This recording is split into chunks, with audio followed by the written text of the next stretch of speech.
জয় তারা জয় মা। কিছু টিপস আমি বলে দিচ্ছি রবি গ্রহের জন্য, যাদেরই রবি ডিস্টার্ব হয়ে রয়েছে, রবি পাপ গ্রহে রয়েছে বা রবি নিচস্থ হয়ে রয়েছে, সেই ক্ষেত্রে কিন্তু তাদের অনেক ধরনের সমস্যা হয়, নাম যশ খ্যাতি, সেই ক্ষেত্রে পড়াশোনার বিষয় সব দিক দিয়ে কিন্তু একটা ডিস্টার্বনেস চলে আসে, বাচ্চা বড় সবার ক্ষেত্রে। তো সেই ক্ষেত্রে বলবো কিছু কিছু টোটকা, আপনারা হয়তো টোটকা কিছু করতে পারেন, সেই টোটকাগুলো অবশ্যই করুন। যারা করতে পারবেন, করতে চাইছেন, তাদের সুবিধার্থেই কিন্তু আমি এই জিনিসগুলো বলে দিচ্ছি। প্রথমেই বলব, বাড়িতে স্ফটিক শ্রীযন্ত্র স্থাপন করুন। স্ফটিকের যে শ্রীযন্ত্রম আছে সেটিকে স্থাপন করুন আপনারা, সেটিকে প্রতিদিন পুজো অর্চনা করুন, দেখবেন অনেক ফল লাভ পাবেন। সেকেন্ড বলবো, হরিবংশ পুরাণ অনুসারে সিদ্ধিপ্রদ দেবীর স্থাপন করতে পারেন। এটা অনেকে করতে পারেন, অনেকে হয়তো করতে পারবেন না, কারণ প্রতিদিনের ব্যাপার, প্রতিদিন পূজা অর্চনা করার ব্যাপার, স্থাপন করার ব্যাপার, সেক্ষেত্রে যদি আপনারা করতে পারেন তো খুব ভালো। আরেকটা বলবো, হরিবংশ পুরাণের কথা অনুসারে সূর্যদেবকে মিষ্টি জলের অর্ঘ্য প্রদান করুন। মিষ্টি জল কি করবেন? মিষ্টি জল তামার পাত্র নেবেন, তার মধ্যে বাতাসা বা চিনি দিয়ে, লাল ফুল দিয়ে, সামান্য পরিমাণে ঘি মধু দিয়ে আপনারা কিন্তু অর্ঘ্য প্রদান করুন। আরেকটি বলবো, সূর্যদেবকে কিন্তু কখনোই যখন সূর্যের তেজ হয়ে যায় সেই সময় কিন্তু জল প্রদান করবেন না। সূর্য যখন অর্ধেক ওঠে, যার কোনো তেজ থাকে না, যে শান্ত থাকে, সেই সূর্যকে কিন্তু আপনারা অর্ঘ্য প্রদান করবেন। আরেকটা কথা বলে, মাণিক্য ধারণ করুন। যাদের সামর্থ্য রয়েছে তারা স্টোন ব্যবহার করতে পারেন, কারণ স্টোনে অনেক অনেক গ্রহের কিন্তু খারাপ দিকটা নষ্ট হয়ে যায়। তো সঠিক স্টোন যদি আপনারা ধারণ করতে পারেন সেক্ষেত্রে কিন্তু অনেক উপকার পাবেন। আরেকটা বলবো, যাদের রবি ডিস্টার্ব হয়েছে, খাটের চার পায়ায় আপনারা তামার পেরেক বা তামার তাপ দিয়ে বেঁধে দিন জায়গাটা। জন্মছকে যদি সূর্য নিচস্থ হয়ে থাকে, দান করুন। যেটা মনে করবেন আপনারা যে আমি এই দানটা আমার পক্ষে সামর্থ্য, আমি করতে পারবো, সেই অনুযায়ী আপনারা দান করুন। সূর্যদেবকে প্রসন্ন করার জন্য অর্ধেক যখন সূর্য উঠবে, প্রথমেই আমি বলেছিলাম অর্ধেক যখন সূর্য উঠবে সেই সময় কিন্তু অর্ঘ্য প্রদান করুন লাল ফুল দিয়ে। প্রতিদিন লাল চন্দন আর কেশর মিশ্রিত জল দিয়েও কিন্তু সূর্যকে অর্ঘ্য প্রদান করতে পারেন। মিষ্টি জল দিয়েও আপনারা করতে পারেন, কেশর দিয়ে, কেশর আর চন্দন দিয়েও কিন্তু আপনারা করতে পারেন। সূর্য যদি পাপ গ্রহের সাথে হয়, বিশেষ রূপে শনি ও রাহু যুক্ত হয়ে থাকে, রুদ্রাভিষেক করান, হোম করান, এইগুলো করতে পারলে কিন্তু অনেক অংশে খারাপ দিকটা কিন্তু নষ্ট হয়ে যায়। চেষ্টা করবেন রবিবার দিন নিরামিষ আহার করার। চেষ্টা করবেন, যদি নুন সম্ভব নয় তবু আমি বলছি নুনটা যদি আপনারা না খান সেক্ষেত্রে আমি বলবো অনেক উপকার পাবেন।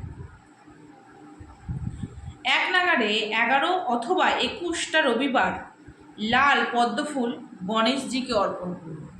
এখানে কিন্তু আপনারা গণেশজিরও সাধনা করতে পারেন। কি করবেন? 11টা বা 21টা, দুটোর মধ্যে যে কোনো একটাকে ধরে নিন, হয় 11টা নয় 21টা, যে কোনো একটা হিসাব করে আপনারা পদ্মফুল গণেশজিকে দিন। যদি মনে করেন হয়তো পদ্মফুল পাচ্ছেন না, সেক্ষেত্রেও কিন্তু আপনারা ওই গণেশজির আরাধনা করুন অন্য কোনো ফুল দিয়ে। আর যদি পদ্মফুল পান তো পদ্মফুল দিয়ে। এক নাগাড়ে 5টা, 11টা আর 43টা রবিবার ব্রত করুন। রবিবার দিনকে 11টে রবিবার দুপুরবেলা শুধুমাত্র দই আর ভাত সেবন করুন। কোথাও যদি বাদর দেখতে পান, হনুমান দেখতে পান, সেক্ষেত্রে তাদের গুড় আর ছোলা খাওয়ান। কিছু তামা আর গুড় প্রবাহমান জলে ভাসিয়ে দিন। প্রত্যেক রবিবার প্রবাহিত হয়ে যাওয়া জলে গুড় দিয়ে প্রবাহিত করে দিন।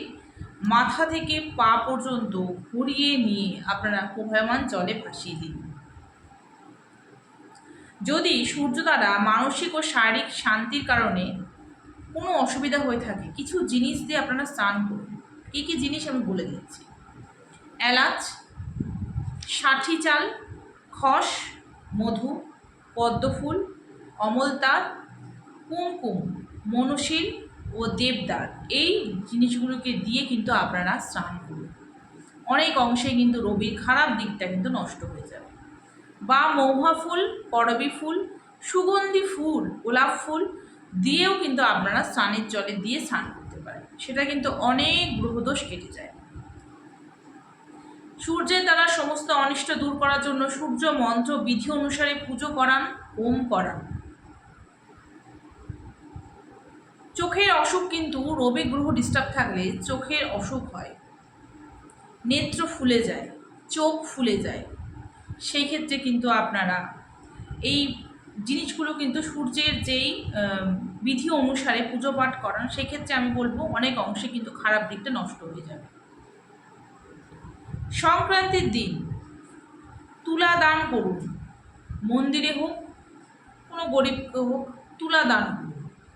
যদি একান্ত কোথাও পাচ্ছেন না, মাথা থেকে পা পর্যন্ত 7 বার তুলাটাকে ঘুরিয়ে প্রবাহমান জলে ভাসিয়ে দিন।